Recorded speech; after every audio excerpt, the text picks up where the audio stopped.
यह है लाडलापुर, एक ऐसा गांव जहां सोने के बेशुमार झखैर मौजूद थे, लेकिन कभी किसी गैंग की हिम्मत नहीं हुई कि इस गांव पर हमला करे, क्योंकि लाडलापुर पर सिर्फ शाका का राज चलता था।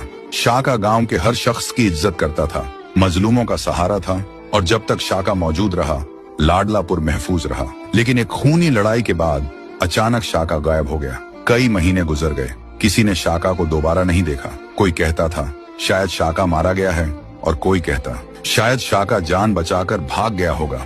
हकीकत किसी को नहीं पता थी।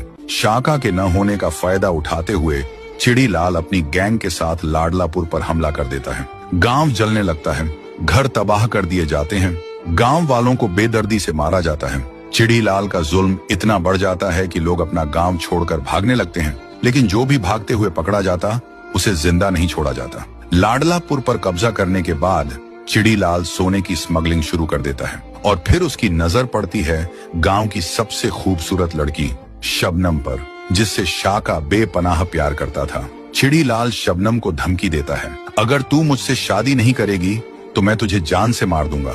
जब यह बात शबनम के भाई चंदू को पता चलती है तो वह किसी तरह अपनी जान बचाकर गांव से भाग जाता है। चंदू का सिर्फ एक मकसद होता है, शाका को ढूंढना और वापस लाडलापुर लाना। वह गांव गांव शहर शहर भटकता है, लेकिन शाका का कोई निशान नहीं मिलता। कई दिन भूखा प्यासा रहने के बाद चंदू जंगल में बेहोश होकर गिर जाता है, और दूसरी तरफ चिड़ीलाल शबनम से जबरदस्ती शादी की तैयारी कर रहा होता है। तो दोस्तों, अब सवाल यह है, क्या शाका वापस आएगा या फिर लाडलापुर चिड़ीलाल के जुल्म में हमेशा के लिए खत्म हो जाए?